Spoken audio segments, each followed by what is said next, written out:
सबने श्री जगत गुरु शंकराचार्य जी पूछ रहे हैं, एक एक व्यक्ति खड़ा होकर बता रहा है कि औलाद इसलिए जन्म दिया जाता है कि वो हमको संभालेगी, बुढ़ापे में हमको साथ कर चलेगी।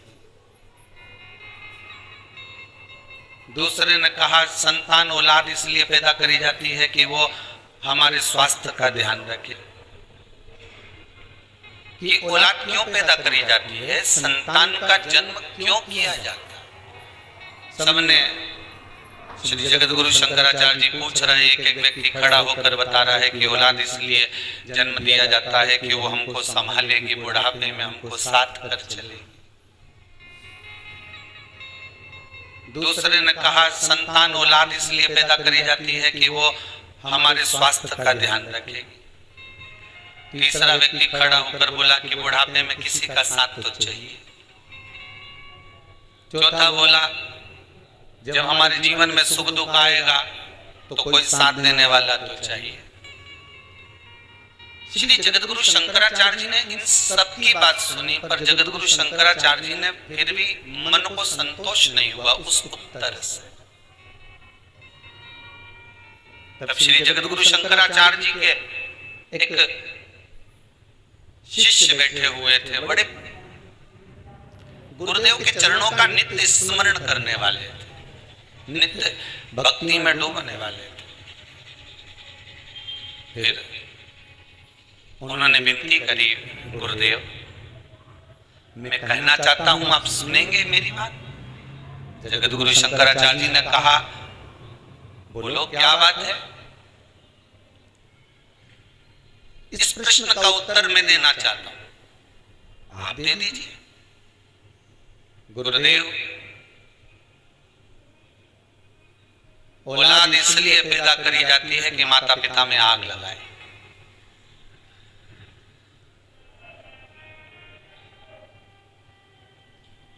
गरुड़ पुराण का सही मायना यही है, इसके सिवाय औलाद किसी काम की आई है। तुम्हारे कमरे में तुम सोते रहोगे, सिर दर्द होता रहेगा, औलाद अपना कमरा छोड़कर नहीं आएंगे।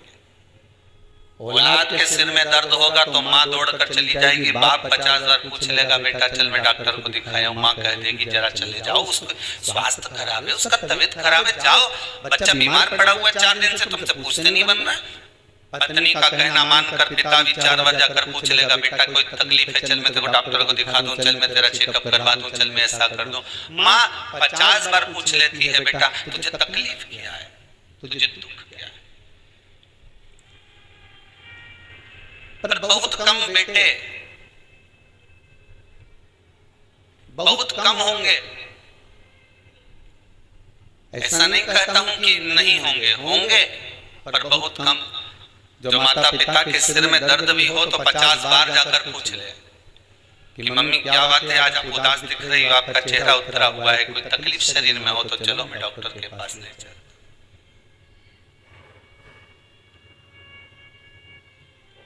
सही मायना तो यही है कि औलाद इसलिए पैदा करी जाती है कि अंतिम समय में आग कौन लगाएगा। देखा जाए तो माता पिता अपनी पूरी जिंदगी बच्चों के नाम गिरवे रख देते हैं। सोना गिरवे रखे से छुड़ा सकते हो, सही है कि गलत है, बोलो तो सही।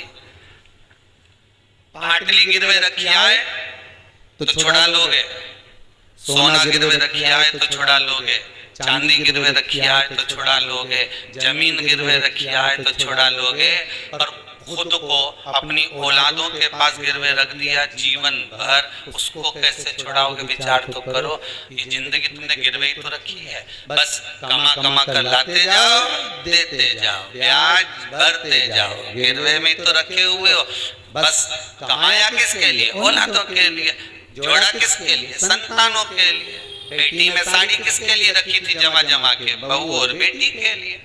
शादी करेंगे छोरी की तो उसको दे देंगे, बहू आएगी तो उसको दे देंगे, खुद ने अच्छी नहीं पहनी उनके लिए संजो संजो कर रखी। ये गिरवे ही तो रखे हो तुम अपने परिवार में, गिरवे ही तो पड़े हुए तुम अपने कुटुंब में। बस कमा रहे हो, जोड़ रहे हो और छोड़ रहे हो। सोना गिरवे रखा तो उसको छुड़ा सकते हो, चांदी गिरवे रखी तो उसको छुड़ा सकते हो, पर तुम अपने परिवार से कैसे छूट पाओगे वो तो विचार कर लो तुम। आखिरी तक भी मरने के बाद अगर बुढ़िया मर जाती है और सोने की मुर्गी कान में पड़ी रह जाती है, कहीं पाँव में चांदी की मोटी मोटी, पहले वो तगड़ी पहनते थे, क्या बोलते, पैड़ी पहनते थे पाँव में मोटी मोटी, तो सुनार को बुलाते थे, मरी हुई डुकरिया पड़ी रहती थी और सुनार आकर कहते थे, बहुवन छाती पे खड़ी रहती थी, काटो,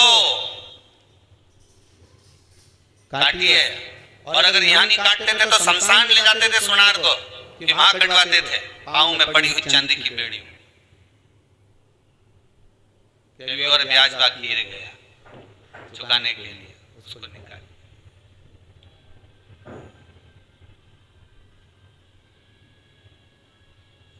पूरी जिंदगी लगा दी आपने, पूरा जीवन, पूरा जीवन। अरे दिवाली का बम फटाका भी हमको बुद्धि देकर जाता है, बोला सही है कि गलत है? दीपावली का बाजार करने कौन कौन जाता है, जरा हाथ तो उठाओ। और जितने लोग टीवी पर कथा सुन रहे हो, आप लोग भी तो दिवाली का बाजार करने जाते होगे, आस्था चैनल पर कथा श्रवण कर रहे हो, तो दिवाली का बाजार तो करने जाते होगे। तो दिवाली का बाजार करने जाओ तो बच्चे को दीपावली के बाजार में क्या अच्छा लगता है, तो क्या ये फटाका दिलवा दो। बोले कि नहीं बोले बच्चा, ये फटाका दिलवा दो, ये रस्सी बम दिलवाओ ने, सुतली बम दिलवाओ ने, मैंने ये वाला बम दिलवाओ ने मुझे, ये बुलेट बम दिलवाओ ने मुझे, फुलझड़ी दिलवाओ ने मुझे, ये रस्सी बम दिलवाओ। बच्चों को नहीं लगता, आप भी बड़े हो, आपको भी बाजार में लेने जाओ कपड़ा कभी सामान, तो आखिरी में तुम फटाका लेकर आओ कि नहीं आओ। 500 का लाया, 1000 का लाया, 2000 का लाया, 400 का लाया, 200 का लाया, पर लाया तो सही। अरे बोलो तो सही, लाए कि नहीं लाए? कितनी उमंग से लाए, कितनी उत्साह से लाए, किस लिए लाए? कि पटाखा लाए हैं तो छोड़ेंगे। सही है कि गलत है? पटाखे लेकर आए हो तो छोड़ेंगे, इसको फोड़ेंगे, इसको छोड़ेंगे, सब मिलकर छोड़ेंगे। चलो अब फटाखा लाए 500 का, 1000 का, 2000 का, 4000 का, और इतने सारा फटाखा लेकर आए। अब फटाखा छोड़ने का जब समय आया तो फिर फटाखा तुम 500 रुपए का लेके आए थे ना, रस्सी बम ने, सुतली बम इतना महंगा लेकर आए थे, और फटाखा जब इतना महंगा लेकर आए हो तो छोड़ो, छोड़ो कि नहीं छोड़ो तुम? अरे बोलो तो सही, छोड़ो ना। कैसे छोड़ो?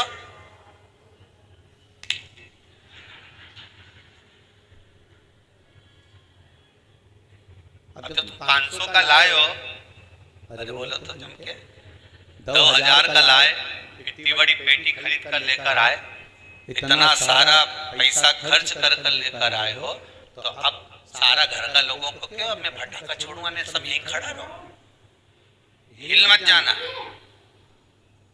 और मैं खड़ा खड़ा देखता रहे, फूटे कैसे हो सके, बोलो तो सही। 500 का फटाखा लेकर आया और आग लगाई, मैं भाग गया।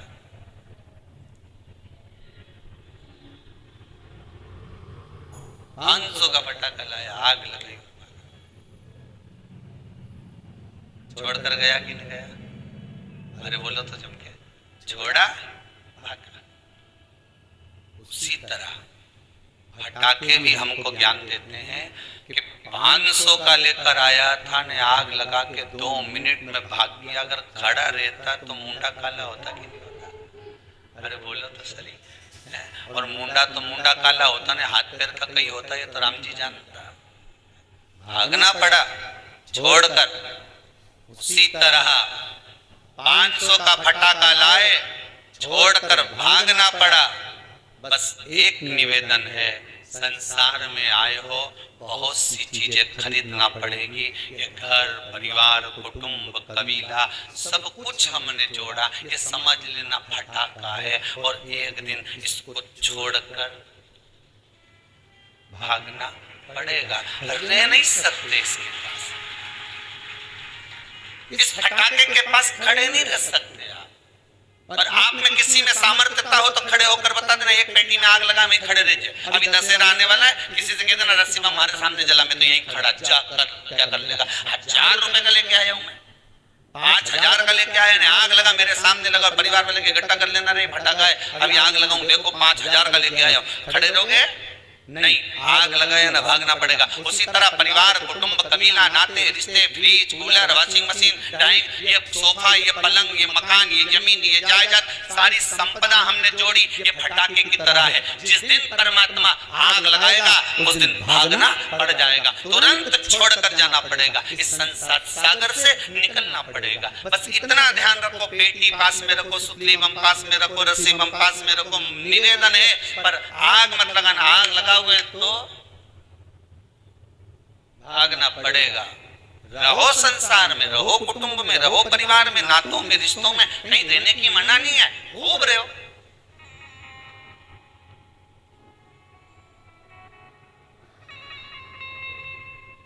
सबसे बड़ा आश्रम कौन सा? जम के बोलिए जरा, गृहस्थ आश्रम। जितने लोग टीवी पर कथा सुन रहे हैं सब सावधानी से ध्यान से सुनना। सबसे बड़ा आश्रम कौन सा? गृहस्थ आश्रम। कोई तुमसे कहे साधु बन जाओ, क्या हम तो नहीं बने दादा। कोई तुमसे कहे सन्यासी बन जाओ तो कहने रहने दादा, तुम्हारा पांव पड़े, सारा साधु सन्यासी हम तो खूब देख गया, हमें नहीं बने। कोई बोले तुमसे साधक बन जाओ, हमें भी नहीं बनना। कोई तुमसे कहे कि कोई तपस्वी बन जाओ, जोगी बन जाओ, सन्यासी बन जाओ तो क्या हम तो वे भी नहीं बने दादा, हम तो घर में 2 रोटी बनाए खाए। तो कोई तुमसे कहे नर्मदा के घाट पे जाके बैठ जाओ, रहने दादा, घर के बाहर बैठो तो बस योर वाला हमारा चिल्ला चिल्ला के बोले मत तुम क्यों नर्मदा के घाट बैठ जाओ, रहने दो। फिर कहीं का बोले कि गंगा के घाट पर जाकर बैठ जाओ, हम तो घर में भले मन चंगा कटोते में करना।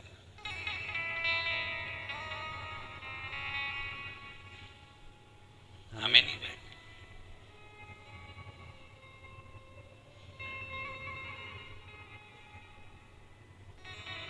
फिर कहाँ रहोगे? तो कहा जैसे मीरा घर में रहती थी, नामदेव जी घर में रहते थे, रामकृष्ण परमहंस जी घर में रहते थे, संत तुकाराम जी घर में रहते थे, मुक्ताबाई घर में रहती थी, कर्माबाई घर में रहती थी। भगवान उसको मिला कि नहीं मिला? मिला ना, इसी हम भी घर में रहेंगे। घर में रहना कोई सरल बात है? अरे भैया माना कठिन है घर में रहना, पर घर में ही तो भगवान मिलेगा। यशोदा रानी को मिल गया, नंद बाबा को मिल गया, मेरे दशरथ जी महाराज को मिल गया, कौशल्या मैया को मिल गया, तो मुझे क्यों नहीं मिलेगा? मिलेगा तो मेरे ही घर में, क्यों नहीं मिल सकता? रहो घर में। बस इतना याद रखो, जैसे किसी एक सेठ जी के लड़के की शादी, सेठ जी ने कहा एक से बढ़कर एक आइटम आना चाहिए। बैंड देखो कहाँ का जोरदार है, कैसा माँ का बैंड जोरदार है, उसी को बुक करो। हलवाई कहाँ का जोरदार है, कैसा माँ का हलवाई जोरदार है, ओके बुक करो। बोलो सही है कि गलत है? जिसकी अच्छी शादी होती है खूब पैसा खर्च करे तो अच्छा अच्छा चुन चुन के लाए। तो किसी ने कह दिया साहब दूल्हा काय पे बैठेगा, तो कि घोड़ी पे बैठेगा, तो घोड़ी ढूंढो। तो क्या साहब घोड़ी तो वो वहां की जोरदार थी साहब, ऐसी घोड़ी है क्या जोरदार, दूल्हा ऊपर अगर बैठ जाए तो लगे कि दूल्हा। अगर शादी करो नहीं छोरा की तो घोड़ी तो उनंकीला ना सा। अच्छा ऐसा क्या हुआ घोड़ी में? अरे क्या जोरदार घोड़ी ने दूल्हा जब बैठे तो ऐसा लगे। नहीं तो शादी मत कर जो साहब, घोड़ी लाओ तो उनंग खिलाना, घोड़ी लाओ तो उधर खिलाना, नहीं तो तुम तो शादी मत करो छोरा की। इतना पैसा खर्च करो ने घोड़ी में खिला। तो इतने में सेठ जी बोले चलो घोड़ी बुक करने चलते। और सेठ जी गए, सेठानी गई और सब मिलके घर वहां पर जाके बात करी कि भैया तुम्हारे यहाँ घोड़ी है? यहाँ है। तो शादी में दो क्या? तो क्यों नहीं देंगे, कितना पैसा लोगे? तो पैसे की बात तो बाद में हो जाएगी, कोई दिक्कत नहीं, ले जाओ। पर शर्त एक है, क्या? घोड़ी पे कौन बैठेगा? दूल्हे का बाप बोला मेरा छोरा बैठेगा। घोड़ी पे बैठने के लायक है कि नहीं? तो हमें तो बाप के गुस्सा आ गया, बता घोड़ी पे तो दूल्हा ही बैठे नहीं, छोरा ही बैठे, अभी बैठने के लायक है कि नहीं? जब उसका बाप इतना पैसे वाला तो छोरा भी तो पैसे वाला, क्यों नहीं बैठने के लायक? नहीं, घोड़ी पे बैठने के लायक तो है, पर शर्त इतनी सी है कि मेरी जो घोड़ी है वो 3 बार उछलती है। यहां से चलेगी दरवाजे पे पहुंचने से पहले 3 बार उछलेगी। एक बार धीरे से उछलेगी, दूल्हा समझ जाएगा, अरे इतना तो हमारा छोरा समझदार है। दूसरी बार उछलेगी, थोड़ी दम के उछलेगी, इतना भी समझ जाए। इतने में तीसरी बार जब उछलेगी ना, फिर तो हमारे भी बस की नहीं रहे। फिर छोरा का फर्ज है कि जैसे उछले वैसे कूद जा। नहीं कूदा तो इसके बाद वो घसीट के ले जाएंगे और जगह जगह से दोची पड़े, फिर हमारी गारंटी नहीं है। आप बोलो तुम्हें घोड़ी चाहिए कि नहीं चाहिए, तो के साहब हम फोन पे बता देंगे, हम घर जाएंगे। अब घर जाके इन्हें विचार करा तो सारा रिश्तेदार मिलने आया। तुम तो साहब वहां गए थे घोड़ी बुक करने के लिए। हाँ साहब, तो क्यों नहीं करी? जब तक घोड़ी नहीं करो नहीं तो शादी मत कर। जब घोड़ी होए तो वहीं की होए। अभी कहीं की घोड़ी साहब 3 बार उछले और आखिरी बार उछले जब तो कूदना पड़ेगा। नहीं कूदो तो फिर वो तो जगह जगह से घसीट दे, पूरा सत्यानाश मिला दे घोड़ी। नहीं साहब, घोड़ी करो तो वहीं की करो। सारा पत्नी ने भी कह दिया, जी कर लो ना, घोड़ी करने में क्या जाने, कर तो लो, पर वो उछके 3 बार। और 3 बार उछलने में और तीसरी बार समझदार होगा तो कूद जाएगा। पहले छोरा से पूछ लो कूदे कि नहीं कूदे। तीसरी बार में अगर ये कूद जाए तो मेरे को घोड़ी करने में दिक्कत नहीं है। इससे पूछो पहले छोरा से। तो छोरा से पूछा, क्यों रे, खाली शादी करने ने घोड़ी पे तुझे बिठाए ने, तीसरी बार में कूद ही जाएगा हो? अब ये तो बोल दिया कि हाँ, और ये जो घोड़ी पे बिठाया ने तीसरी बार में, पहली बार में तो जो कूदी तो ये बड़ा अच्छा लगा, कहीं उछली जोरदार। और दूसरी बार में जो उछली तो बापड़ा गिरता गिरता बच्चा फिर भी दम से। और तीसरी बार में तो घोड़ी जो उछली तो कूदिया नहीं पड़ा, नहीं कूदा तो घोड़ी ने के पाँव में फंसा लिया और फंसा के जो लई ने दौड़ी ने सब दूर से घसा फंसा कर दिया पूरा सब। अब तो पहचान में नहीं आए कि ये दूल्हा है कि बावर्ची है, पहचान में नहीं। बस ये घोड़ी की कथा नहीं, अपनी कथा है। गृहस्थ आश्रम में चलते चलते सबको घोड़ी पर बैठना है। 3 बार घोड़ी उछलती है, बचपन, जवानी और अधेड़ी। जिसने अधेड़ी तक संभल लिया बुढ़ापा सवर गया। बचपन में उछलेगी घोड़ी, तब थोड़ा संभलना है। बचपन में माँ बाप संभाल लेंगे, बेटा गलत तो नहीं जा रहा, गलत संगत में तो नहीं पड़ रहा, संभलना है। जवानी आएगी घोड़ी उछलेगी। अभी तुम कॉलेज में पढ़ रहा है तो क्या फेसबुक पे बात नहीं करे?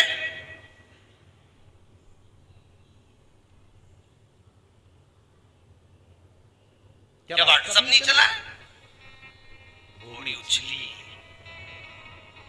बहुत अच्छे से समझना हो। बचपन में उछली, माता पिता ने संभाल लिया। जवानी में उछली, डामाडोल हो गया, डामाडोल। और तीसरी बार में कूदना जरूरी है। अधेड़ी आए तो शादी हो गई, बच्चे हो गए, सब अपने अपने काम धंधे से लग गए, फिर कुछ की बस। जब बच्चे काम से लग गए, परिवार सही हो गया, धन दौलत तुमने कमा कर दे दिया, सत्ता ला कर दे दी, सबको सब लायक कर दिया। अब तुम्हारा फर्ज है कि घोड़ी से उचक जाओ, चलो परमात्मा की ओर। तीसरे नंबर पर जब घोड़ी उच के सब अपनी अपनी जगह सेटल हो जाएं, सब अपनी अपनी जगह काम पर लग जाएं, तो उचक कर परमात्मा के पास चले जाना, उचक कर भगवान की शरणागति में चले जाना, शिव के चरणों में जाकर बैठ जाना, भगवान की भक्ति में जाकर बैठ जाना। और अगर नहीं बैठे तो घोड़ी रपेटना जानती है, अर्थात अधेड़ी अगर बेकार हो गई, बुढ़ापा बिगड़ जाएगा। बुढ़ापा बेकार हो गया तो अगला जन्म बिगड़ जाएगा। कई लोग हैं अगला जन्म बिगड़ गया लोगों का, कहीं हाथ बेकार, कहीं पाँव बेकार, कहीं शरीर बेकार। किसी से जाकर पूछें गुरुजी बताओ ये हमारे यहाँ बच्चा हुआ ऐसा क्यों हुआ, बेटी हुई ऐसी क्यों हुई, भाई हुआ ऐसा क्यों हुआ, कुटुंब में ऐसा क्यों हो गया, ऐसा व्यक्ति क्यों पैदा हो गया, उसको शरीर में ऐसी विकलांगता क्यों। उससे पूछो, क्योंकि जन्म मिला था, बचपन, जवानी, अधेड़ी, बुढ़ापा, मनुष्य का शरीर मिला था साधने के लिए, पर परमात्मा का नहीं हो पाया। आखिरी में ना बचपन में लांगा ना जवानी में लांगा। घोड़ी तो उछली थी, अगर कूद जाता तीसरी बार में भगवान के चरणों में पहुंच जाता तो शायद अगला जन्म संवार लेता, पर अगला जन्म संवार नहीं सका। परमात्मा ने बारंबार मौका दिया। ऐसा कोई मनुष्य पैदा नहीं हुआ संसार में, चाहे राजा हो, रंक हो, भिखारी हो, चाहे ब्राह्मण, संत, साधु, सन्यासी, तपस्वी, साधक, उपासक, कोई भिक्षुक, कोई भिखारी, कोई राजा, कोई सांसारिक मनुष्य, कोई गृहस्थ आश्रम में रहने वाला, कोई घर में रहने वाला व्यक्ति, हर एक व्यक्ति को मेरा भोलेनाथ एक मौका जरूर देता है। किसी व्यक्ति से उसको एक बार जोड़ देता है कि मैंने तुझे मौका दिया है, इससे जुड़ जाना और जुड़ने के बाद तेरी जिंदगी संवार लेना। इस व्यक्ति से मैंने तुझे जोड़ा है, तेरे विश्वास से तुझे जोड़ा है। भगवान शंकर, मेरा भोलेनाथ, मेरा राम, मेरा कृष्ण, मेरा परमात्मा संसार के हर मनुष्य को, चाहे वो कोई मंत्री हो, संतरी हो, गृहस्थी हो, चाहे भिखारी हो, चाहे कोई किसी भी धर्म का, किसी भी वर्ण का, किसी भी गोत्र का हो, हर व्यक्ति को, चाहे छोरा हो चाहे छोरी हो, चाहे व्यक्ति हो, हर व्यक्ति को भगवान एक बार किसी अच्छे व्यक्ति से जुड़ने का मौका देता है कि इससे जुड़ जाना, अपनी जिंदगी बना लेना। पर उससे जुड़ने के बाद भी आप अलग होकर अपनी जिंदगी को नरक बना लो तो तुम्हारा जीवन व्यर्थ बेकार है। उससे जुड़ने के बाद भी तुम अगर परमात्मा के नहीं हो पाए तो फिर संसार में किसके हो गए। जन्म लेने वाले मनुष्य को भगवान एक मौका जरूर देता कि अपनी जिंदगी संवार ले। अभी तुझे मौका है, मैंने तुझे कहां से लाकर, किस भूमि से लाकर, किस जगह छोड़ा था, किस जगह से लाकर किस व्यक्ति के पास छोड़ा था, उस व्यक्ति के पास रहकर तू अपना जीवन बना सकता था, पर तूने अपना जीवन नहीं बनाया। मौका दिया परमात्मा, पर हमारा अहंकार, हमारा अभिमान, हमारी अहंता हमको जोड़ने लगी। हमारा काम, हमारा लोभ, हमारी आसक्ति, हमारी तृष्णा, हमारा विषय हमें जुड़ने नहीं दिया। आसक्तियों में फंस गए।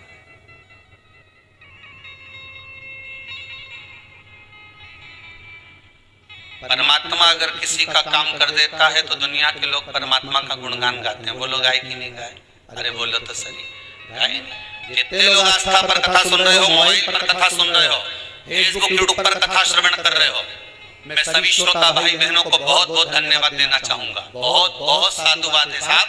टीवी पर सुनने वाले तो कथा टीवी पर सुन रहे हैं, तो भी अगर फेसबुक और मोबाइल पर लोग कथा सुन रहे हैं तो 40-40 हजार लोग केवल मोबाइल पर कथा श्रवण कर रहे हैं। उनको नमन करता हूँ, आपके विश्वास को, आपकी श्रद्धा को नमन करता हूँ। कल कार्यकर्ता बता रहे थे गुरुदेव 40,000 लोग तो केवल यूट्यूब पर कथा कर स्वानंद श्रवण कर रहे हैं। मैं आपकी श्रद्धा, आपके विश्वास को नमन करता हूँ। मैं नवयुवक टीम को जो अपना समय इस परमात्मा को, मेरे शंभू को दे रहे हैं, उनको नमन करता हूँ। आपका विश्वास इससे ही जुड़ा रहे, मेरा शंकर आपको उन्नति की ओर लेकर चले जाए, बस यही विश्वास पर मैं आपको नमन करता हूँ। ये आपका श्रद्धा, आपका विश्वास है, भरोसा है। एक मौका परमात्मा जरूर देगा आपको, आप हारना मत। आज दिल्ली से एक माता जी आई हुई थी, वो कह रही थी गुरुजी मैं पिछली बार अपने बेटे को लेकर आई थी, उसका एक एग्जाम नहीं निकल रहा था और वो उस कहाँ गई, वो बैठी होंगी, खड़ी हुई है, जरा माइक दीजिए जरा।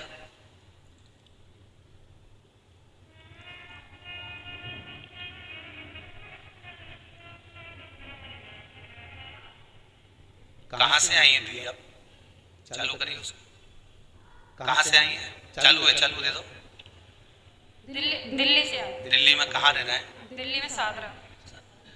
कैसे आना हुआ आपका? मैं उस पे आई थी शिवरात्रि, श्रावणी शिवरात्रि पे आई थी। उसके एक पेपर नहीं निकल पा रहा था फाइनल का, मैंने वो पूजन करवाया और पशुपतिनाथ का व्रत रखा। आपके बताए हुए सारे उपाय करे मैंने, वो पास हो गया। मैं बहुत बहुत धन्यवाद देने आई हूँ गुरु जी, बहुत बहुत धन्यवाद देने आई हूँ बाबा जी। आज एक दिल्ली से और भाई आए हुए हैं, वो अभी रास्ते में हमसे कह रहे थे गुरुदेव मेरे बेटे का जॉब नहीं लग रहा था। कहाँ है वो? कहाँ बेटे? मेरे बेटे का जॉब नहीं लग रहा था गुरुदेव, पर बाबा की कृपा ऐसी हुई, उनको धन्यवाद देने के लिए हम आए। कहाँ है कोई दिख रहा है? कहाँ गए? दिल्ली वाले जो आए हुए थे गए होंगे शायद। बेटे का जॉब नहीं लग रहा था गुरुदेव, बड़ी कृपा करें बाबा। शंकर करुणा सागर है, उसकी दया के बिना संसार में कुछ नहीं हो सकता। आज एक माता जी आई थी, कह रही थी गुरुदेव बेटे की शादी के लिए इतने परेशान हो गए, इतने परेशान हो गए, इतने परेशान हो गए। कहाँ गई? कहाँ से? धार से थी। कहाँ से थी? बाद वो बेटी खड़ी हुई है, जरा देव जरा माइक। इतनी खुश थी कि आंख में आंसू भर गए। ऐसी माता को भी मैं धन्यवाद देता हूँ साहब। सब जगह से जब हार गए, अंत में शंभू की शरण में गए और बाबा ने अगर हाथ पकड़ा तो इससे बढ़कर खुशी और क्या हो सकती है? जरा विचार करिए। कहाँ से आई हैं माँ? राऊ से, इंदौर से। इंदौर राऊ से आए। बहुत परेशान हो गए थे गुरुजी, मतलब रिश्ता बनते बनते फिर टूट जाता था। अब बाबा ने कर दिया। 3-4 बार ऐसा हुआ, फिर मैंने ना आपके उपाय करे और पशुपतिनाथ का व्रत करा। पशुपतिनाथ हो गया ना। दूसरे ही सोमवार को रिश्ता पक्का हो गया और अब शादी भी हो गई। जय हो भोलेनाथ बेटी। बहुत बहुत धन्यवाद प्रभु जी। एक अहमदाबाद से कोई आए हुए हैं, बड़ा सुंदर व्याख्यान कर रहे थे। अहमदाबाद वाले कहाँ है? खड़े हुए जरा, पहुंचाइए जरा माइक। आज खुशी इस बात की है कि आप लोग इतने प्रसन्न होकर आए हो ना कि दिल खुश हो गया। कि आनंद किसको कहते हैं कि यहाँ मालूम पड़ता है। कहाँ से आए आप? हर हर महादेव, अहमदाबाद से आया हूँ गुरुजी। अहमदाबाद में कहाँ से आए? रानी पार्टी सरकार जी। आज आपके चेहरे पर बड़ी खुशी थी, किस बात की खुशी थी? खुशी तो सबसे बड़ी है कि पूर्ण जन्म दिया है, वापिस जन्म मिल गया। वापिस जन्म। पिछली साल कोरोना में मैं इतना डर गया था कि मेरे जीजा जी और जीजी साथ में आए जी, उनको भी घर पे नहीं आने दिया मैंने। ओहो किसी को भी घर पे नहीं आने दिया। मेरी एक दुकान थी वो भी बंद कर दी, पैसे भी नहीं लिए किसी से मैंने जी और पिछली साल से सावन के महीने से पैसे खत्म हो गए जी। उसके बाद में मतलब पैसे ऑटोमेटिक आते रहे घर में। किसी के पास से कोई 1 रुपया भी नहीं लिया कहीं से। बाबा देता रहा। बाबा ऐसा देता रहा कि घर में अभी भी पैसे रखे हैं। जय हो। बहुत बहुत धन्यवाद। बाबा की कृपा पर ऐसी बनी रहे बेटी विराजे। शिव कृपा करे, करुणा करे मेरा दयाल, तो उसकी करुणा में कोई कमी नहीं होती। केवल ये 3 ही नहीं, यहाँ पर इतने लोग आए हुए हैं बाबा की कृपा से। आपका विश्वास आपको लेकर आया है, भरोसा लेकर आया। इस धरा पर अगर आप आए हैं तो हमारा तो विश्वास है, जो नहीं भी आए उनसे कहते हैं कि शिव महापुराण की कथा आप दिल से श्रवण करना। जो नवयुवक बच्चे हैं, कंपटीशन एग्जाम में बैठ रहे हैं, इंटरव्यू देने जा रहे हैं, नौकरी के लिए जा रहे हैं, मैं उनसे भी कहूंगा बेटा एक बार इस शिव महापुराण की कथा को भले मोबाइल पर सुनो, टीवी पर सुनो, अपने घर पर बैठकर सुनो, चाहे कहीं पर भी बैठकर सुनो, पर इस पितृ मोक्ष शिव महापुराण की कथा को एक बार जरूर सुनना। तो काल सर्प दोष, पितृ दोष, आहूत दोष, वासुक दोष, सारे दोष मिट जाएंगे और तेरा जॉब जरूर लगेगा। तो पास होगा, उत्तीर्ण होगा, अग्रणी बढ़ेगा, चिंता मत करना। तो बाबा पर विश्वास रखकर आगे बढ़, बस शंभु का नाम लेकर। भगवान स्वयं कथा कह रही है कि परमात्मा एक मौका देता है आपको जुड़ने का। अगर आप जुड़ गए तो परमात्मा आपको ले जाकर कहीं अच्छी जगह छोड़ देता है, अच्छी जगह।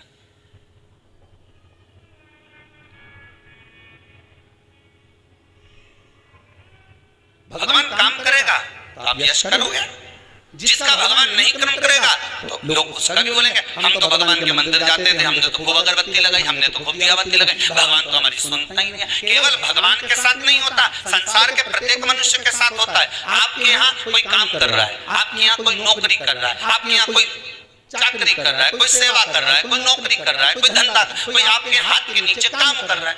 8 साल 10 साल 12 साल उसने आपके हाथ के नीचे काम करा, आपके यहाँ काम करा, आपने उसकी कुछ गलती को देख लिया, उसको निकाल दिया। अब वो व्यक्ति जिसको निकाला है तुमने, वो तुम्हारी बड़ाई करेगा कि बुराई करेगा? बुराई ही करेगा ना, कि बड़ाई कर देगा? अरे बोलो तो जम के, बुराई ही करेगा ना, क्योंकि 10 साल तो यहाँ खूब खाया, आपके पास में खूब रहा, 10 साल तो आपके पास में रहकर खूब चकाचक की जिंदगी थी, और जब आपके पास से, आपकी नौकरी से, आपके दरवाजे से निकाल दिया गया, उसका व्यवहार, उसका व्यवसाय देखकर, उसका स्वरूप देखकर, उसकी गलत काम देखकर, तो वो तुम्हारी बड़ाई नहीं करने वाला, वो तुम्हारी जगह जगह केवल बुराई ही करेगा। अब उसके बुराई करने से तुम्हारा कुछ बिगड़ने वाला है क्या? हाथी जाए बाजार और कुत्ता भोके हजार, उससे कुछ बिगड़ेगा क्या तुम्हारा? कुछ नहीं। तुम तो हाथी जैसे तुम हिलाकर अलमस्त सूंड हिलाते हुए अपनी जिंदगी को आगे बढ़ाते चलो। दुनिया आग लगे बस्ती में अपन रहो, मस्ती में क्या किसको रोइए, चादर तान के सोइए। आप अपनी जिंदगी मस्त जियो।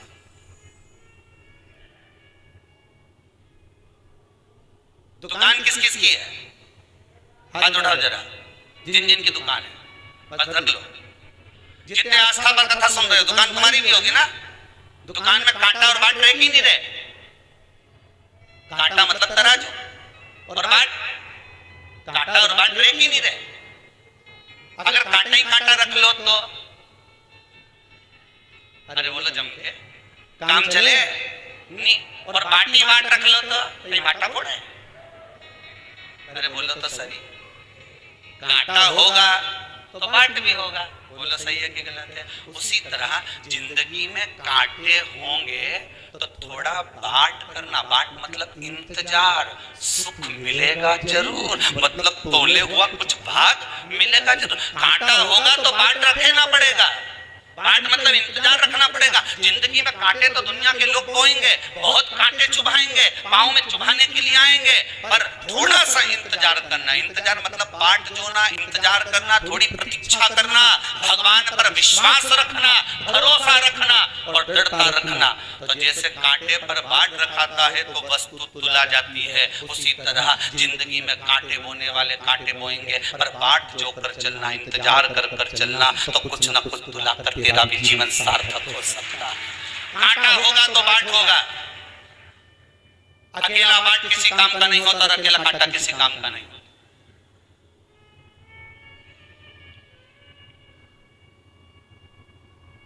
वो किसी काम का नहीं।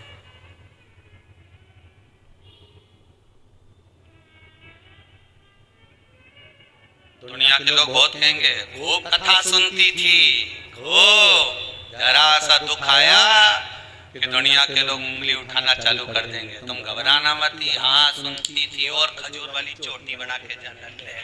सुनो मैं तो जा, क्या कर ले? अब दुख आन पड़ा, इतनी तकलीफ आई, क्या कर लिया तेरे बाबा महादेव ने? तो कि उसने करा तभी तो इतनी शान से जी रही।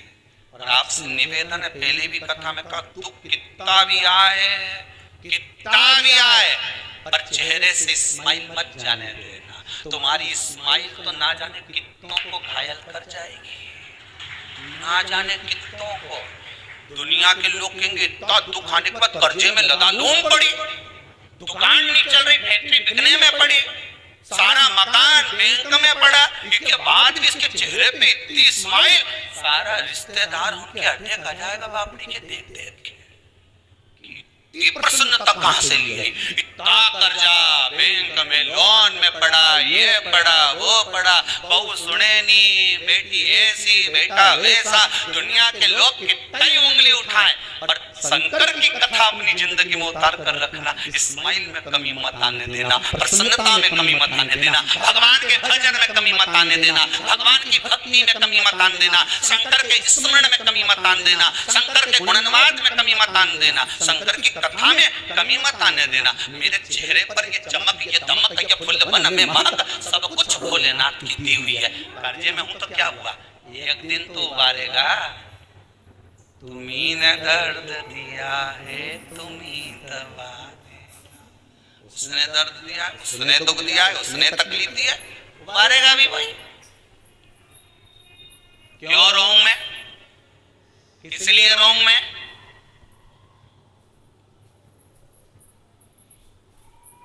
गुरु जी मेरी जमीन पे कब्जा कर लिया।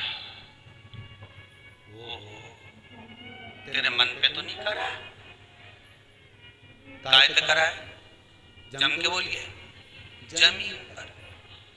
गुरु जी मुझे बताया ही नहीं, रजिस्ट्री करा ली। कोई बात नहीं, तेरा भाग्य पे तो रजिस्ट्री नहीं कराई। अरे बोलो तो सही, कराएगा? तेरा मन, तेरी बुद्धि, तेरा चित्त सब ले जाके भगवान पर सौंप दे, फिर देखें वो रजिस्ट्री काम आएगी कि ये रजिस्ट्री काम आएगी। फिर देखा जाए वो काम आएगा कि ये काम आएगा। संसार के लोगों से व्यवहार निभाओगे तो एक ना एक दिन धोखा खाओगे, पर मेरे महादेव से व्यवहार निभाओगे तो दुनिया के लोगों के मुख चुप करके ऊपर बढ़ते चले जाओगे। संसार के लोगों से व्यवहार नहीं निभाना। संसार के लोगों में तो ऐसे रहना जैसे जल में कमल का फूल रहे। मेरे अवगुण दोष समर्पित हो सरकार तुम्हारे चरणों में। हमें परिवार में, नातों में, रिश्तों में, कुटुंब में, कबीले में सबके साथ रहो, कमल के फूल के जैसे रहो। कमल का फूल के नीचे कितना कीचड़ है, पर फूल कितना जोरदार रहनी। उसके देखते से तोड़ने का मन करे, जो तोड़ने जाए वो पहले कीचड़ में धस जाए। जब पहले धस कमल के फूल के तोड़ने जाए। भगवान कहते हैं मेरा भक्त जो मेरा स्मरण करता है, मेरे शंकर कहते हैं जो मेरे मंत्र में डूबा रहता है, जो शिव महापुराण में हमेशा डूबा रहता है। रात को भी मन नहीं लग रहा तो मोबाइल में कथा सुनने बैठ गए, दिन में मन नहीं लग रहा तो कथा सुनने बैठ गए। अभी 2-4-8 दिन नहीं आई ना तो लोगों की नींद नहीं आई। शिवर वाला महाराज कब कथा सुनाएगा, राम जी कब कथा आएगी? तो हमारे कार्यकर्ता बोले यहाँ से ऑफिस में से कि और भी तो आ रही कथा, वो सुन लो। शिवर वाला कब आएगा? कथा सुनो, मना नहीं, पर मन नहीं लगे। खानो नहीं भावे, मन पीनो नहीं भावे रे। कल एक माता जी ने लिख के भेजा है, रामेती बाई लिख के भेजी है रतलाम से। गुरु जी को धन्यवाद देना। अगर श्राद्ध में कथा नहीं आती तो मुझे पूरी और खीर भी नहीं भाती। धन्य है रामेती बाई थारे।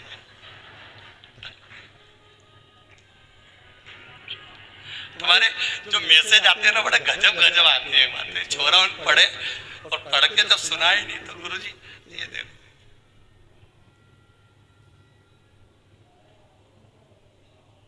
एक तो दादा हमें तो लिखना नहीं आया, नहीं तो हम ऐसे टाइप कर करके भेज दे। अब माला जपे की टाइप करें यही समझ में नहीं आता। तुम्हें तुम भी भेज देते। हाँ जी रामेती भाई बिल्कुल सही बोली रे तू तो डरा है। भजन हो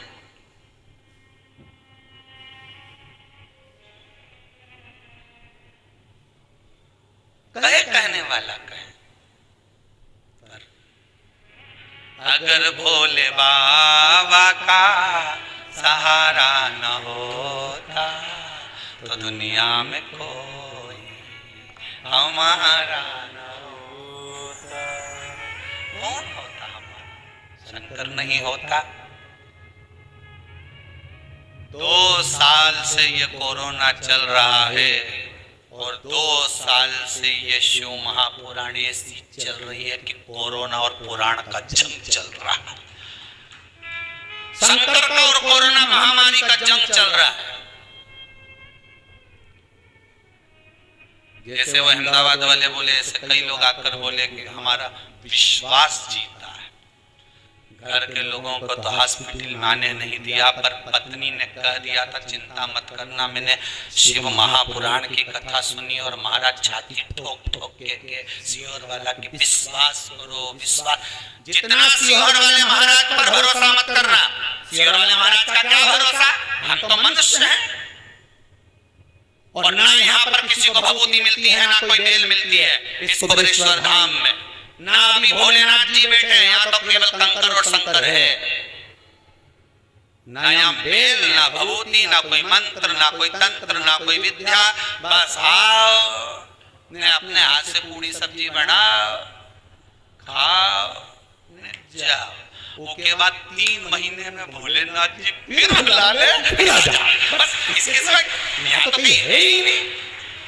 महाराज जी नहीं मिला तो सियोर वाला महाराज के चक्कर में मत पड़ जा रहे। हम तो फिर के पढ़ना उसके चक्कर में पढ़ो जिसके चक्कर में पार्वती पड़ी थी। पढ़ना है तो उसके चक्कर में पढ़ो जिसके चक्कर में गणेश जी पड़े थे। पढ़ना है तो उसके चक्कर में पढ़ो जिसके चक्कर में कार्तिकेय पड़े थे। उसके चक्कर में रिद्धि सिद्धि पड़ी, उसके चक्कर में अष्ट सिद्धियां नवनिधियां सब पड़ गई। और वो देवाधिदेव महादेव के चरणों में जो चले गया वो महादेव का हो गया। तुम किसी के चक्कर में मत पड़ना, एक रत्ती का मत पड़ना। इन नीचों में तो बस केवल देवाधिदेव महादेव का भजन करो।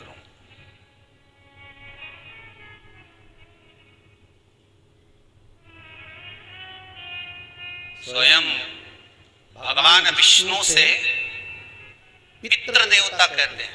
आपको कथा में कहा था, जितनी देर आप शिव महापुराण की कथा में बैठते हो, आस्था चैनल के सामने या मोबाइल पर कथा श्रवण करने बैठते हो, ऑनलाइन शिव महापुराण की कथा सुन रहे होते हो, उतनी देर जितनी देर आप भगवान की कथा सुन रहे होते हो, उतनी देर आपके पूर्वजों के पास, आपके पितरों के पास भगवान विष्णु बैठे रहते हैं। उनके कंधे पर हाथ रखकर कथा सुनते हैं कि तेरे बच्चे सत्कर्म कर रहे हैं, तेरे बच्चे पुण्य कर्म कर रहे हैं। इसलिए आपसे कह रहे हैं, बार बार कर रहे हैं कि इस पुनीत पावन 24,000 श्लोक से शिव महापुराण का जो यज्ञ चल रहा है, इसका दर्शन करो, कथा श्रवण करो और अपने जीवन को सार्थक बनाओ। जितनी देर आप कथा में बैठे उतनी देर आपके पूर्वजों के पास मेरे नारायण बैठे, उनके पास भगवान।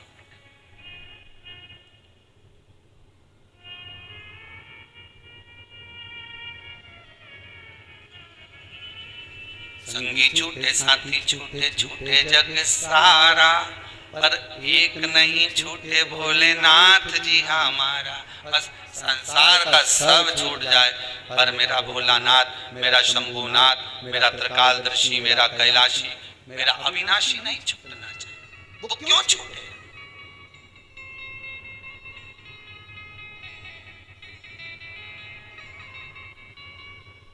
संसार का व्यक्ति पीछे पड़ा हुआ है। हाँ, हमारा बुढ़ापा कैसे निकलेगा? हमारे बच्चे नहीं होंगे तो हमारे को वो आग कौन देगा? अब ये शंकराचार्य जी का,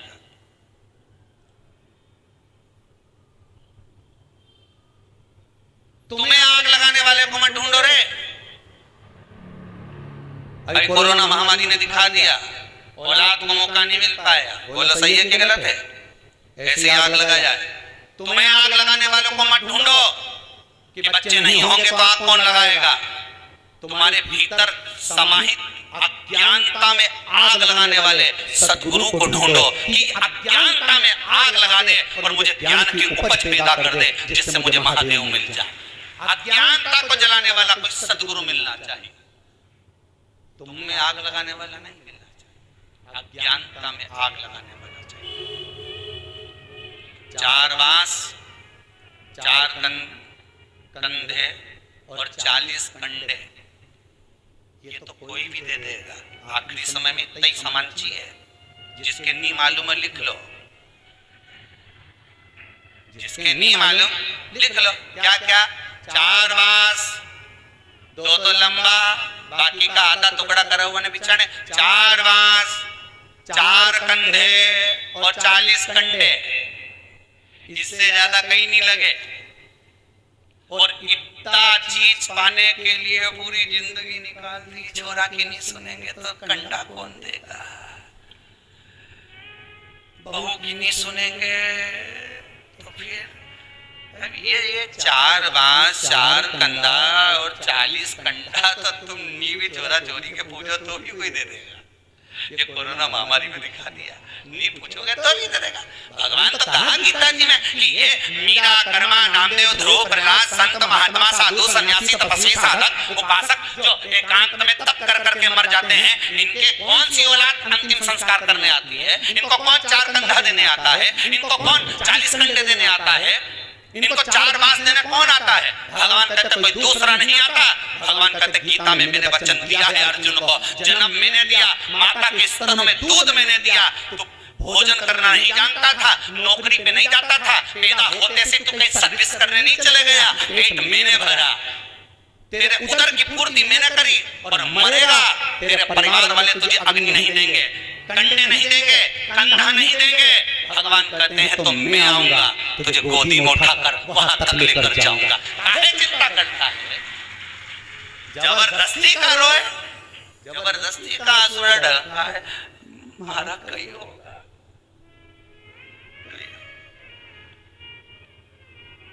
अरे तुम्हारा क्या होगा? तुम तो डायरेक्ट क्यों ना, तेरा क्या होगा रे कालिया? तुम्हारा क्या होगा? तुम तो शिव महापुराण की कथा सुन रहे हो, तुम्हारा कुछ नहीं होने वाला। अब तो यमराज भी सोचे, इन्हें तो 10-12 बार सुन ली रे, ये तो घर का भी चक्कर मत काट देना, पड़ोसन को उठा ला जाए पर इसे छोड़ी आ जाए। तो यमराज के दरवाजे मत पहुंचो ना।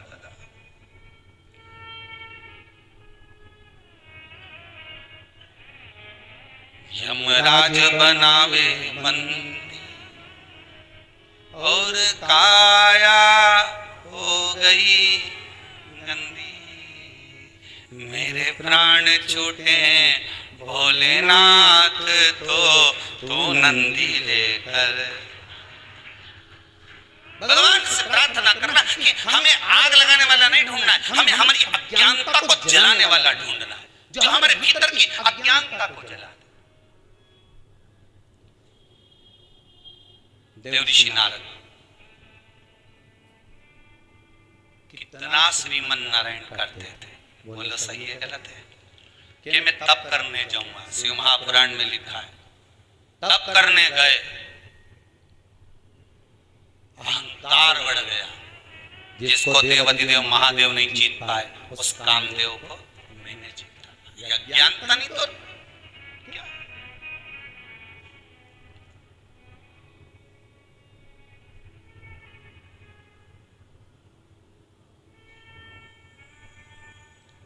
अब ये सबसे पहले उठ के किसके पास गए? शंकर जी की। गए थे कि नहीं गए थे? कथा में बताया था। कौन? देव ऋषि नारद ने कामदेव को जीता, सीधे शंकर जी के पास गए और शिव जी के पास जाकर बोले देवाधिदेव महादेव की जय हो। शंकर भगवान ने पूछा आओ प्रभु कैसे आना हुआ देव ऋषि नारद? नारद जी बोले जिसको आप नहीं जीत पाए उस कामदेव को मैंने जीता है। शंकर भगवान बोले आप देव ऋषि नारद हो, आप तो दुनिया जीत सकते हो, ऋषि क्या नहीं जीत सकता?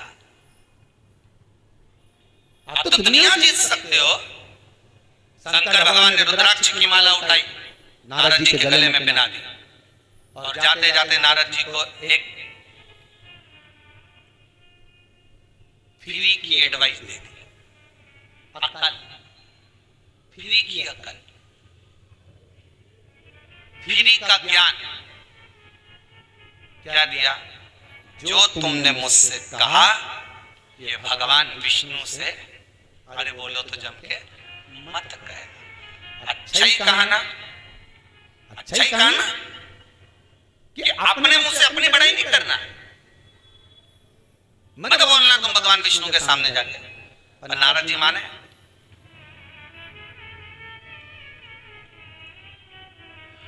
फ्री की चाय बटे तो भीड़ लग जाए रे, बोलो सही है कि गलत है? और मैं लिखा रे फ्री की चाय, तो यार तुम कहीं पी जाओ होटल पे अंदर फ्री में, बोलो सही है कि गलत है?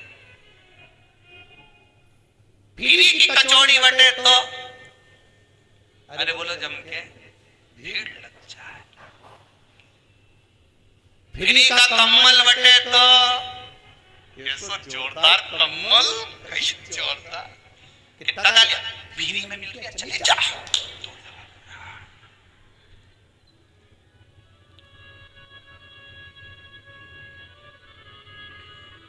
फिरी का कपड़ा बटे तो पहन के ढीलो पड़े, समझ जा। फिरी की चाय बटे तो लोग लूट लें, फिरी का कम्बल बटे तो लूट लें, पर फिरी की अकल बटे तो कहां जाए? गुरु माता पिता फिरी में अकल देख नहीं दे। अरे बोलो तो जम के कि का पैसा ले, गुरु पैसा ले फ्री में अकल दे। गुरु माता और पिता फ्री में ज्ञान देता है, इसके बाद भी लोग नहीं लेते। गुरु समझाता है मत पड़ झूठ के चक्कर में, मत पड़ या छोरी के चक्कर में, मत पड़ या छोरा के चक्कर में, मत पड़ इस चक्कर में। झूठ और प्रपंच जिंदगी बर्बाद कर देगा तेरा। कितना झूठ बोलेगा, एक के बाद एक झूठ बोलेगा और जीवन नरक कर लेगा तेरा। गुरु जी हमेशा फ्री में ज्ञान दे तो लोगों को अच्छा नहीं लगे, फ्री की चाय अच्छी लगे, पर अक्ल माता रोज के बेटा देख गलत संगत में मत पड़ जाए, उसके साथ क्यों रे वो गलत है। माँ समझाए बेचारी फ्री की अकल दे तो नहीं समझ में आए, और जब वही अकल में पैसा लगे फिर वकील के यहाँ जाए, साहब पीछा छोड़ा तुम्हारा, वो जगदम्बा महाराज रोज का प्राण खाए, पीछा छोड़ा। और जब फ्री में माँ कहती थी कि सिर मत चढ़ा, हमारी घरवाली हमारे सिर नहीं चढ़ाऊं। अब वकील के यहाँ पैसा दे रहा 20, 5, 10, 15, साहब पीछा छोड़ा था। अब अकल का पैसा लग रहा है, बुद्धि का।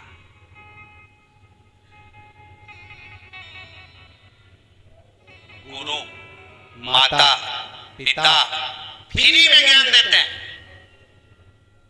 कौन सा तुमसे पैसा ले? अरे गुरु जी बराबर तो जीवन में कोई नहीं हो सकता, सदगुरु बराबर दुनिया में कोई नहीं हो सकता।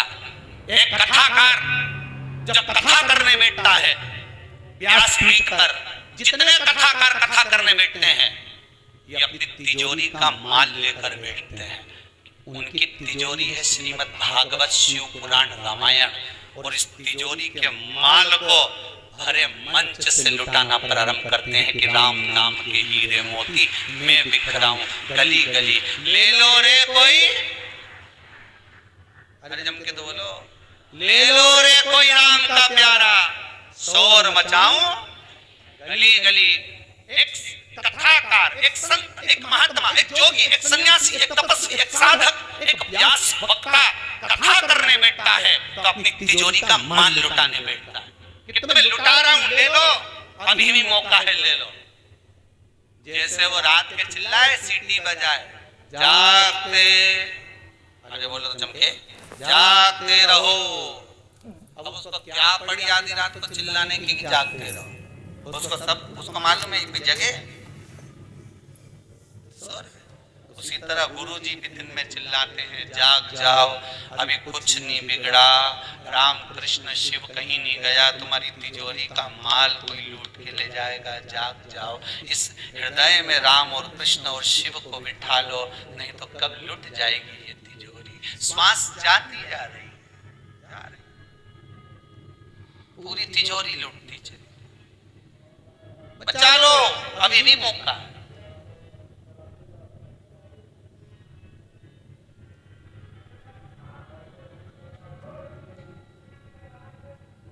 कब लुट जाए, साथ देती नहीं है किसी का, क्या भरोसा है इस जिंदगी का।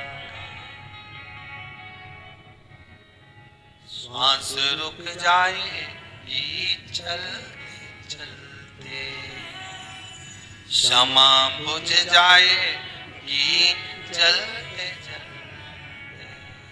दम निकल जाएगा रोशनी का, क्या भरोसा है इस जिंदगी का, क्या भरोसा है इस जिंदगी। बड़ी मुश्किल से मिला है, बड़ा मुश्किल। इसलिए बार बार कहते हैं कि लेते जाना रे प्रभु का नाम थोड़ा थोड़ा, लेते जाना रे प्रभु का नाम थोड़ा थोड़ा, लेते जाना रे हरि का नाम थोड़ा थोड़ा, लेते जाना रे हरि का नाम थोड़ा थोड़ा, लेते जाना, लेते जाना, लेते जाना, लेते जाना, लेते जाना, लेते जाना, लेते जाना, लेते जाना रे, लेते जाना रे, लेते जाना रे हरि का नाम थोड़ा थोड़ा, लेते जाना रे हरि का नाम थोड़ा थोड़ा, लेते जाना रे प्रभु का नाम थोड़ा थोड़ा, लेते जाना रे प्रभु का नाम थोड़ा थोड़ा। आओ से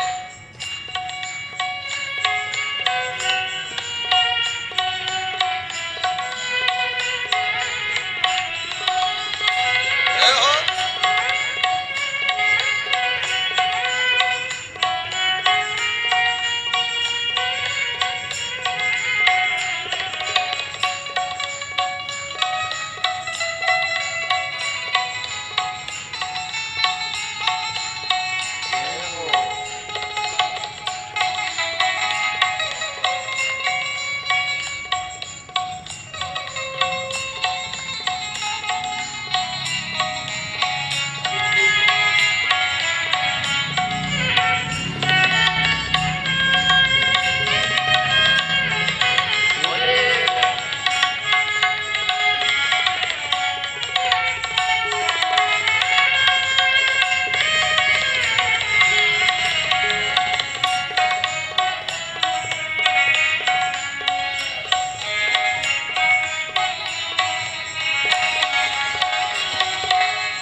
लेते जाना मत घबराना, लेते जाना मत घबराना, ओ लेते जाना मत घबराना, लेते जाना मत घबराना, लेते जाना रे, लेते जाना रे हरि का नाम थोड़ा थोड़ा, लेते जाना रे हरि का नाम थोड़ा थोड़ा, लेते जाना रे प्रभु का नाम थोड़ा थोड़ा, लेते जाना रे प्रभु का नाम थोड़ा थोड़ा, लेते जाना, लेते जाना, लेते जाना, लेते जाना, ओ लेते जाना, लेते जाना, लेते जाना, लेते जाना, लेते जाना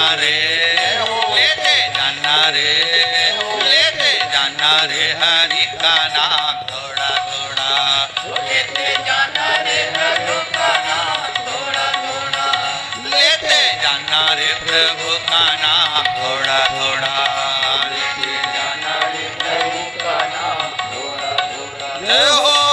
थोड़ा थोड़ा रे, थोड़ा थोड़ा रे, थोड़ा थोड़ा रे, थोड़ा थोड़ा, जाना रे, ओ जाना रे, लेके जाना रे प्रभु का नाम, हर भोले, लेके जाना रे प्रभु का नाम थोड़ा थोड़ा। जय हो।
थोड़ा थोड़ा, लेते जाना रे हरि का नाम थोड़ा थोड़ा, थोड़ा थोड़ा, थोड़ा थोड़ा, थोड़ा थोड़ा, थोड़ा थोड़ा, ओ थोड़ा थोड़ा, थोड़ा थोड़ा, थोड़ा थोड़ा, थोड़ा थोड़ा, लेते जाना रे, लेते जाना रे, लेते जाना रे हरि का नाम थोड़ा थोड़ा, लेते जाना रे हरि का नाम थोड़ा थोड़ा, लेते जाना रे प्रभु का नाम थोड़ा थोड़ा, लेते जाना रे प्रभु का नाम थोड़ा थोड़ा, लेते जाना रे हरि का नाम थोड़ा थोड़ा, लेते जाना रे हरि का नाम थोड़ा थोड़ा, लेते जाना रे प्रभु का नाम थोड़ा थोड़ा, लेते जाना रे प्रभु का नाम थोड़ा थोड़ा,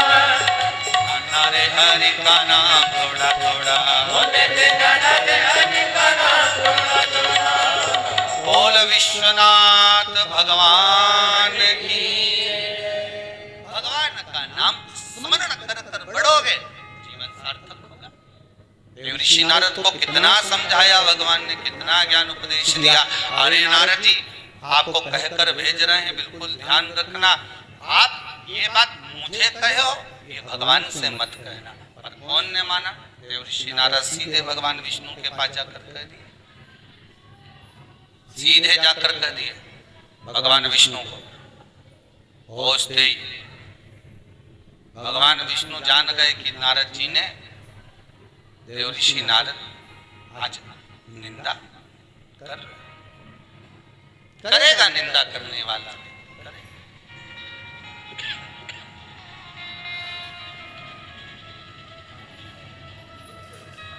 करे करे सो दो। अब देव ऋषि नारद को लगा कि भगवान विष्णु को इतनी बड़ी बात कही, इतनी बड़ी बात मैंने देव ऋषि नारद मन में सोचे कि मैंने भगवान विष्णु को कही, और भगवान मेरी बात को तो लिए ही नहीं। निंदा करने वाला व्यक्ति, कोई अगर किसी पर उंगली उठाए तो पहले विचार कर लेना कि ये सत्य बोल रहा है कि असत्य बोल रहा है। विचार करिएगा।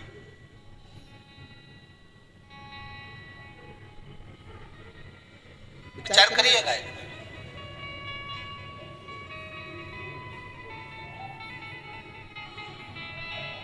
कल कथा में कहा था, अच्छाई देखोगे तो ढेर अच्छाई मिलेगी, और बुराई देखोगे तो ढेर बुराई।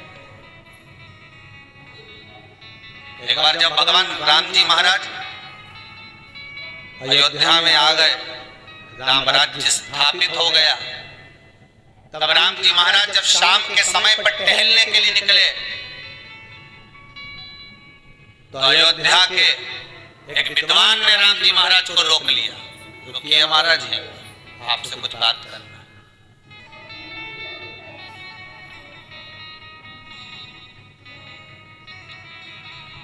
हमें आपसे कुछ पूछना है। राम जी महाराज रुके,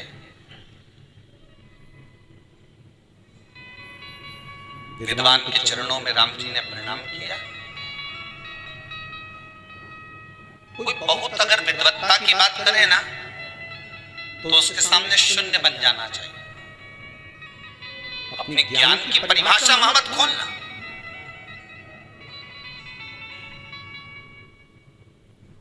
अपनी पोटली को, अपनी तिजोरी को कहां खोलना है, वो भी स्थान बताया गया है। जिस समय भगवान के चरणों के प्रति रुचि नहीं हो, उसके सामने कभी भगवान की बात मत करो। जो भगवान को मानता ही नहीं, उसके सामने क्या भगवान की बात करना।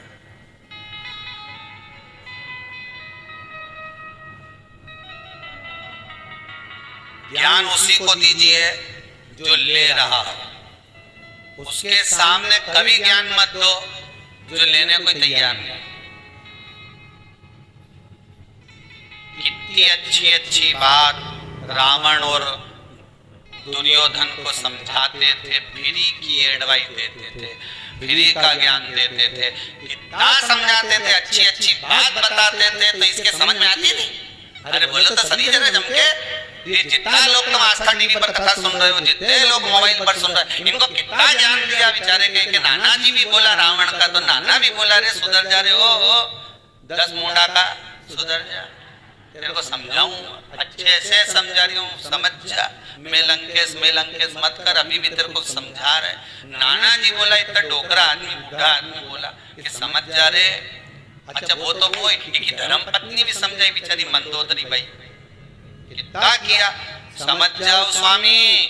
और ये फ्री की एडवाइस जिसे समझ में आए, अच्छी बात अगर किसी के क्यों नहीं, तो के पटना की बोलूं कि काली मिर्ची बोलूं, तुम बोलो वो बोल दो,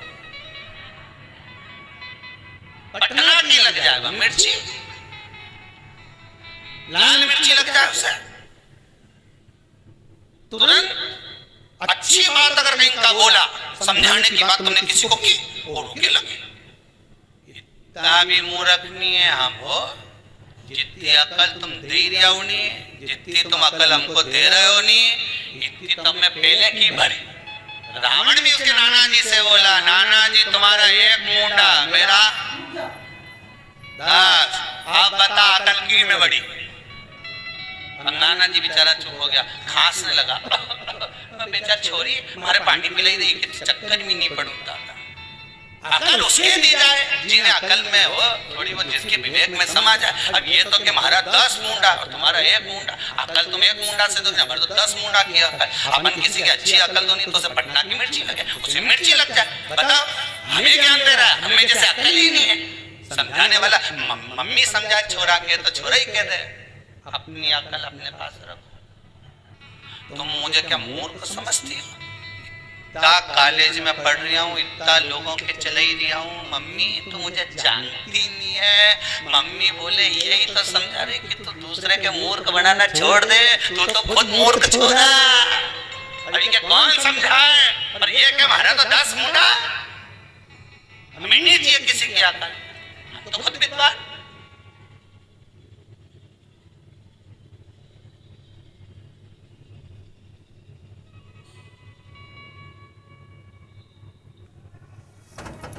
तो खुद विद्वान। और दुर्योधन को कितना समझाया, बापड़ा के बताओ कितना भगवान कृष्ण समझाने के लिए गए, मान जा रहे हैं। देखो हाथ जोड़ो दादा, 5 गांव का राज्य दे दे इनके, क्योंकि एक सुई की नोक के बराबर नहीं दूं। फिर भगवान ने भी कह दिया ठीक है, आप सुई भी ले लेंगे न नोक भी ले लेंगे, तो ये लग गई मिर्ची। बताओ भगवान कृष्ण तो पांडवों का साथ दे रहा है, लग जाए। सत्य कहो, श्रेष्ठ कहो, दुनिया के लोगों को सही राय दीजिए, सही मार्ग बतलाइए, फिर भले उन्हें पटना की लगे चाहे काली लगे, अपने कोई फर्क नहीं पड़े। तुम तो अपने सत्य पे टिके रहो, तुम्हें कहीं करना। आज की बात ले लो, आज कोई मैं पूछ रहा था, गुरुजी, हमने कहा हाँ बोलो, व्यक्ति को गाड़ी किस स्पीड में चलाना चाहिए? मैंने कहा ये और पूछना रह गया था, इतनी सी बात वो भी हमसे पूछ रहा है। नहीं अब हमने पूछा कहाँ से आया, तो क्या आगरा से। हमने कहा तो आगरा से आके तो इतनी सी बात पूछना है कि कौन सी स्पीड में गाड़ी चलाना चाहिए? जितने साल का तू उतनी स्पीड में गाड़ी चला। तू 20 साल का है तो स्पीड कितनी रख? 20। तो 30 का है तो स्पीड कितनी रख? 30। तो 40 का है तो गाड़ी की स्पीड 40। तो 100 का फिर 101 पे चला। कौन मना करे था? ऊपर ही तो जाना है, फिर 100 के ऊपर। गलत की, अरे बोलो तो जम के, गलत की। जितने साल के तुम हो, जितनी तुम्हारी उम्र है, गाड़ी की स्पीड उतनी रखना तो एक्सीडेंट नहीं होगा। जहां उम्र से ज्यादा स्पीड गाड़ी की गई तो बेरू गया। तुम 30 के, गाड़ी की स्पीड 30 की रख। तुम 40 के, गाड़ी की स्पीड 40 रख।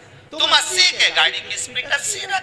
जब तुम 100 के बाद तो तुम आटा भी टिक दोगा तो कोई फिर कोई फर्क नहीं पड़े। स्पीड देखना है तो उम्र से देखो, ज्यादा तेज गाड़ी भगाओगे, 20 की उम्र है और 80 100 पे चलाओगे तो कभी भी ऐसा स्पीड ब्रेकर से उछकोगे ना खजन, कहाँ जाओगा पता ही नहीं पड़ पाएगा। इसलिए जितनी साल का हैप्पी बर्थडे टू यू मनाए उतनी गाड़ी की स्पीड बढ़ा, उससे ज्यादा आगे मत जा। सोच लेना गया कि गया।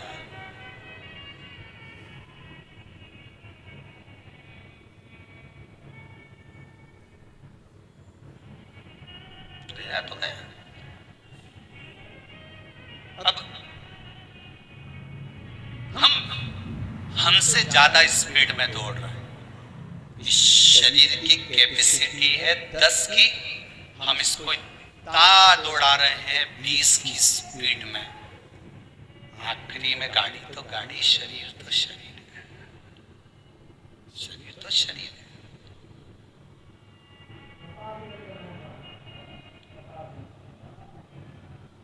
8 बजे से दुकान पे बैठ गया, 9 बजे तक उठ नहीं लिया, बाद में के मारे स्लिप डिस्क हो गया, हमारा गुड़िया खसक गया। डॉक्टर के यहाँ गया, डॉक्टर साहब बोले पट्टा बांध लो। डॉक्टर ने एक बात नहीं बोली कि पट्टा बांध लो, डॉक्टर बोला। किसी संत के पास जाता तो एक ही बात कहता, शिवकुमार पुराण का पट्टा बांध ले। शिव पुराण में जाके बैठना चालू कर दे, दुकान सब छोरा चोरी के दे दे, टोकरा भी गया, कोई काम करनी दादा। अब भगवान का भजन करो, जीवन में मिला है जितनी श्वासें मिली भगवान की भक्ति में लगा। काम करो मना नहीं है, दिल से करो। दुकान चलाना है खूब चलाओ, व्यापार करना है खूब चलाओ, तुम्हारा शरीर चले तब तक चलाओ, पर साथ में शिव नाम गाते जाओ, राम नाम गाते जाओ, भगवान कृष्ण का भजन गाते जाओ। ये जीवन का कोई ठिकाना, कोई ठिकाना, कौन सा भरोसा। अब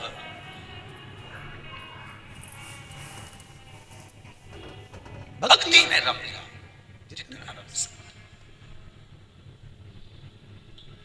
देव ऋषि नारद के मन में नहीं रहा, अहंकार था भगवान कृष्ण के, भगवान विष्णु के सामने जाकर कह दिया। भगवान विष्णु उनको लग गया कि इसने निंदा करी है। निंदा करने वाला, निंदा सुनने वाला महापापी होता है। कोई आपको अगर किसी के लिए निंदा कर रहा है तो आपको सतर्क हो जाना चाहिए कि ये मेरे पाप को बढ़ा रहा है। खुद के पाप बढ़ेंगे घटेंगे वो अपनी जगह पर, मुझे पापी बना रहा है, किसी के बारे में बोलकर मुझे सुनने का आदी बना रहा है। मैं क्यों विश्वास,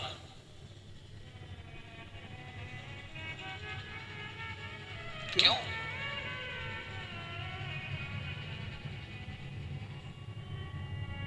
भला किसी का कर न सको तो जम के तो बोलो, बुरा किसी का मत करना। फूल नहीं बन सकते तो कांटे बनकर मत। एक कौन सी सब्जी होती है जो पितृ पक्ष में ब्राह्मण को भोजन कराते समय नहीं बनाई जाती?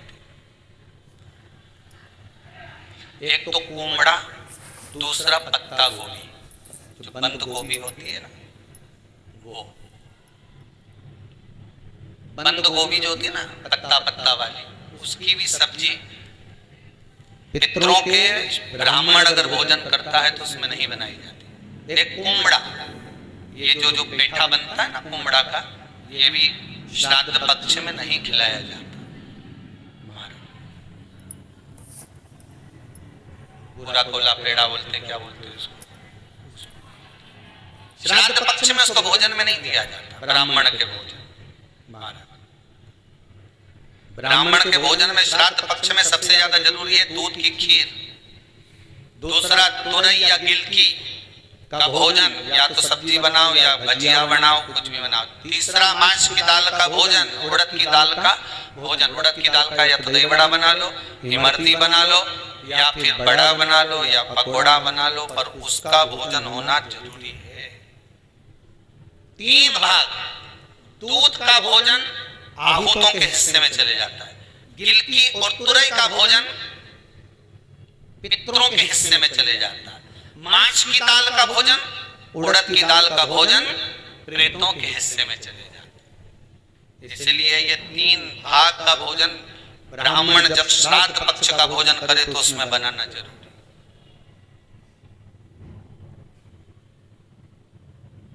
बहुत जरूरी। आपके यहाँ जब श्राद्ध हो अवश्य।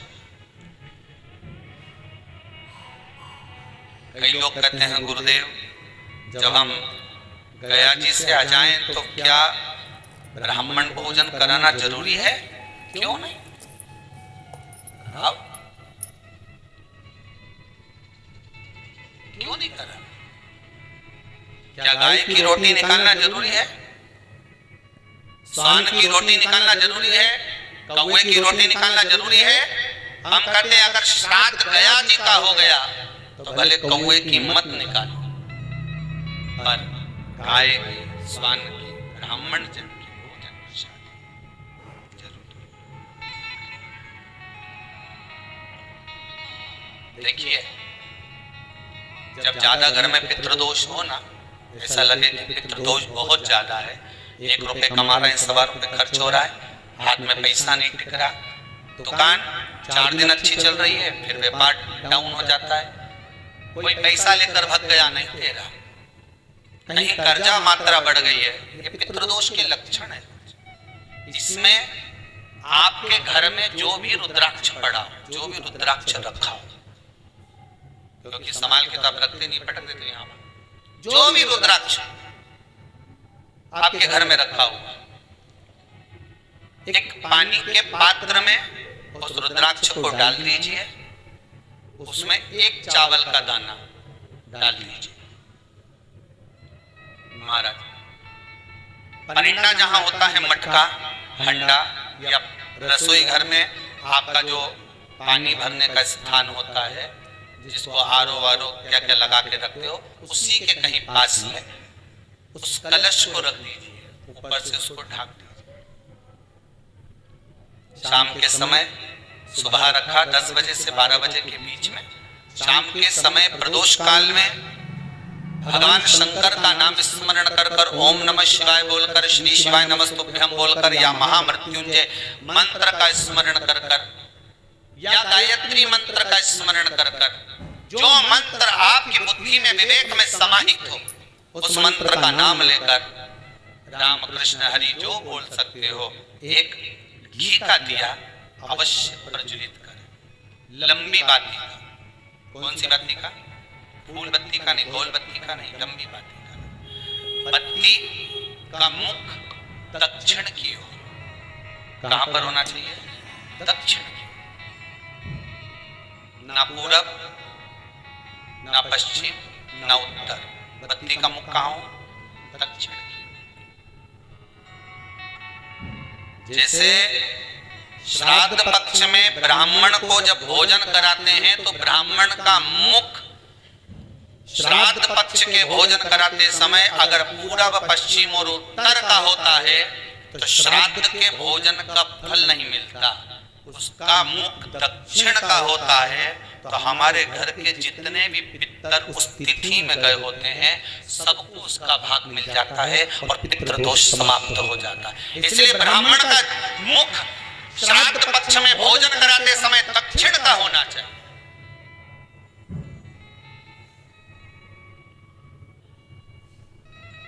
ब्राह्मण का मुख दक्षिण का।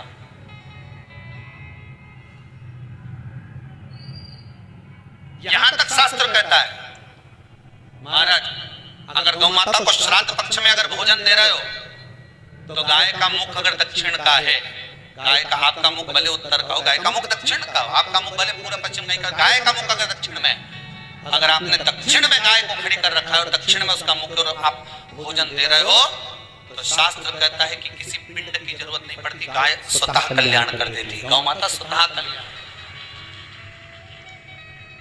दक्षिण मुखी हो तो दिए की जो बाती का मुख कहां होना चाहिए? दक्षिण का। और दक्षिण का मुख।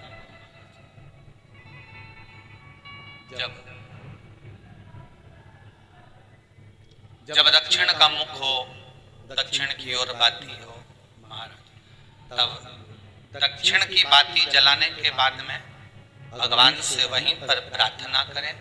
जो कलश रखा है उसके ऊपर जो प्लेट रखी है, ढाका गया है, वहां अपना सीधा हाथ रखें और अपने पूर्वजों का, अपने पितरों का स्मरण करें कि मेरे धन को लेकर कोई चले गया, मेरा व्यापार ऐसा चल रहा है, मेरा घर में बच्चों का विवाह नहीं हो रहा, या घर में इतनी अशांति है, या तकलीफ है, या कष्ट है, ये सब का स्मरण कर कर उस कलश को रात्रि भर रखे रहने दें। सुबह स्नान आदि करने के बाद फिर एक घी का दिया दक्षिण की ओर लगाकर सुबह 10 बजे से 12 बजे के बीच में उस जल को शिव जी को समर्पित कर कर आ जाए और वो रुद्राक्ष लेकर वापिस आ जाए महाराज, वापिस आ जाए। उस रुद्राक्ष को अपने घर में रख दीजिए।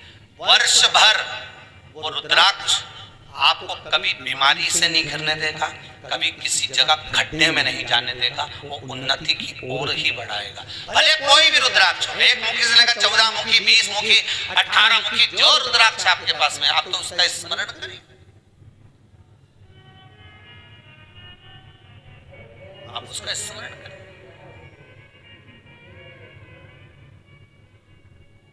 रुद्राक्ष का जल शिव को समर्पित करें। पितरों के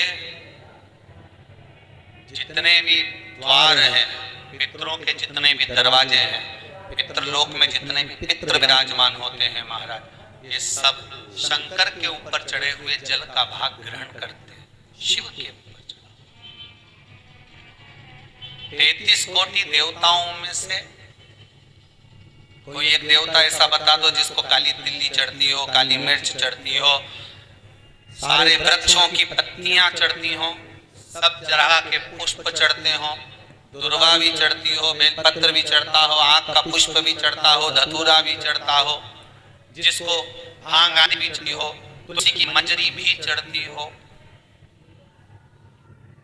शिव महापुराण की कथा को इस श्राद्ध पक्ष में जो पूर्वजों को समय है, पितरों का समय है, अधों का समय है, आहुतों का समय है, वासुकों का समय है, इस श्राद्ध पक्ष में एक चीज अपनी जिंदगी में उतार लीजिए कि जब तक शरीर चले और तुम्हारे घर में चले तब तक सारे पुण्य के काम कर लो, क्योंकि इसके बाद मौका नहीं मिल रहा है, इसके बाद मौका नहीं मिलेगा। शरीर नहीं चलेगा तो कुछ पुण्य कर पाओगा। अब मन में सोचो कि मैं तो बढ़िया नवरात्रि का व्रत करूंगी, अब मालूम पड़े वो अभी कल ही कोई कह रहा था, कौन कह रहा था हमारे को याद नहीं आ रहा, कल कोई कह रहा था गुरुजी हमारे वो एक रिश्तेदार है, उनने सावन के महीने में पूरे महीना व्रत करा। हमने कहा हमने तो एक बार भी कथा में नहीं कहा, हमने कभी बोला, हम तो कहते हैं कि वल्लभ कुल की एकादशी करो तो बकरी जैसे चरो। ये जजमान लोग पूछते रहते हैं कि गुरुजी कथा सुनेंगे तो व्रत रखना जरूरी है। हमने कहा वो खाओ डट के, मना मालूम। यहाँ तक हम तो कह देते हैं महाराज जी, श्रीमद् भागवत में कहा कि भागवत सुनने का नियम क्या है।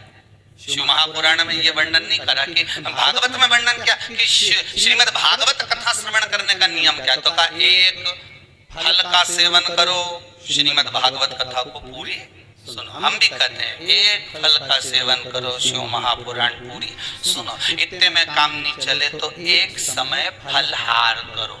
हरियाल नहीं बोला, हरियाल एक अलग डिजाइन हो गई, फलहार एक अलग डिजाइन हो गई। हरियाल में वो साबूदाने की खिचड़ी, भगत, चिप्स और मैं भूल गया राजगिरे की पूड़ी और खीर और आलू का हलवा, ये सब हरियाल में आ गया। फलहार में केवल फल का एक समय फलहार करो, पर शिव महापुराण की कथा पूरी सुनो। इतने में भी काम नहीं चले तो एक समय फलहार करो, दूसरी समय फरियाल करो। अब भाई इस भाव से आप सुनना चाहते हो, उस भाव से सुनो। नवरात्रि में गुरुजी हम भूखे रहकर कथा सुने, कहा हम वो कह रहा था कोई कि हमारे रिश्तेदार ने सावन का व्रत करा, कुछ नहीं खाया, फिर अब वो आपसे मिलने का कर, हमने कहा मिलना क्यों ये तो बताओ। ना जाने कौन सी व्रत में ना जाने क्या खा लिया कि एक नाड़ी में कुछ ऐसा हो गया है, तो वो 2-3 दिन से हॉस्पिटल में पड़े हैं। तो हमने कहा हम तो के खूब चलो। अब मालूम पड़े तुम्हें शुगर बीपी, और हम कहते व्रत करो 2-3 दिन तक तो कथा सुनोगे, चौथे दिन मालूम पड़े बीपी शुगर ऊंचा नीचा हो गया, तुम हॉस्पिटल में पड़े, कथा कौन सुनेगा? इसलिए तुम तो सुनो। कौन किस भाव से कथा रस तत्व को ग्रहण कर रहा है?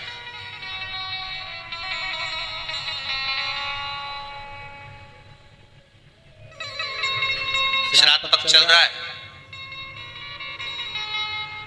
बस अपने जीवन में एक बात को अच्छे से उतार लेना, जब तक शरीर चले और तुम्हारे जाएंगे तो बोलो घर में चले, तब तक सारे पुण्य के काम कर लो। यज्ञ, हवन, कथा, सत्संग, दान, पुण्य, संकीर्तन सब कर लो। नहीं तो इसके बाद जब शरीर नहीं चलेगा और तुम्हारे घर में नहीं चलेगी, नहीं तो छोरा से कहोगे बिठले सरस्वती में 500 रुपए डाल दे रे छोरा, ले 500 रुपए डाल दे। और